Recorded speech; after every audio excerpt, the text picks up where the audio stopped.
சிந்துவுக்கு தேல் கடிச்சது தெரிஞ்சும் நான் சுதாரிக்காம இருந்தது என்னோட தப்பு தான். என் மேல இருக்கிற கோவத்தை நான் உங்க மேல காமிச்சிட்டேன். என்ன மன்னிச்சிடுங்க பெரியமா. நீ எதுக்குப்பா மன்னிப்பு கேக்குற? உன்னை நம்பி வந்த ஒருத்திக்கு இப்படி ஒரு பிரச்சனைனா நீ இத கூட பண்ணலனா எப்படி? நீ என்ன திட்டினத நான் ஒன்னும் பெருசா எடுத்துக்கலையா?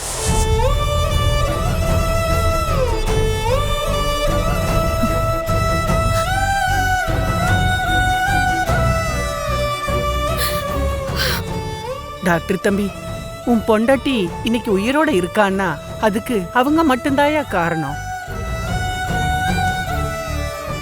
அவங்க மட்டும் சரியான நேரத்துக்கு மருந்து கொடுத்து உதவி பண்ணலன்னா இன்னைக்கு சிந்துவை உசுரோடவே பார்த்திருக்க முடியாது.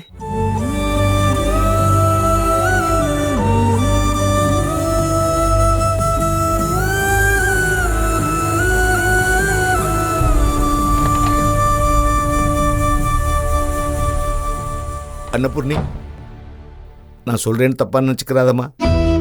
சிந்து பொய் சொல்லி கல்யாணம் பண்ணதால நீ அவ சிவாவோட வாழக்கூடாதுன்னு ஒதுக்கி வச்சிருக்க. ஆனா அவளுக்கு ஒரு பிரச்சனைனதும் அவளுக்கு ஆளா நின்று நீ தான் உதவி பண்ற. சிவா மாப்பிள்ளையும் சிந்து மேல உயிரா இருக்காரு. அவங்க 2 பேரும் எப்படியாவது சேர்த்து வச்சிருமா. சிந்து பண்ண தப்புத்தான். நான் அதை நியாயப்படுத்த விரும்பல. எனக்கு ஆரம்பத்தில் அவன் மேல பயங்கர கோபம் வந்துச்சு. ஆனா அவ இடத்துல இருந்து யோசிச்சு பார்க்கும்போது சின்ன வயசுல இருந்து நேசிச்ச ஒருத்தனை எப்படிமா மறக்க முடியும்? அவர் இல்லாம எப்படி வாழ முடியும்னு சிந்து அப்படிப்பட்ட ஒரு பொய்யை சொல்லியிருக்கா. அவ சொன்ன வித வேணா தப்பா இருக்கலாம்.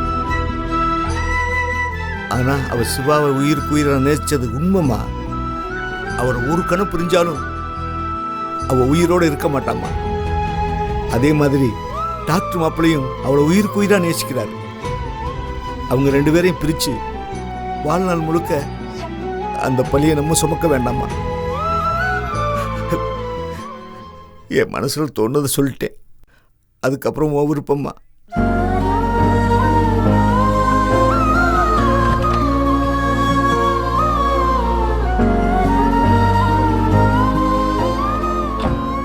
சிந்து, இனிமே கொஞ்சம் நீங்க கவனமா இருங்க.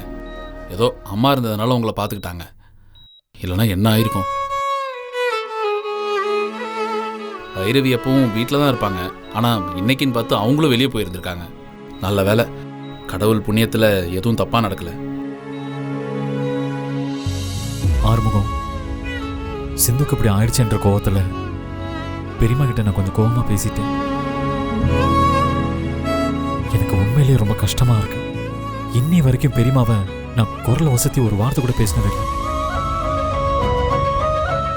ஆனா இன்னைக்கு என்ன அறியாம என்னென்னவோ பேசிட்டேன்.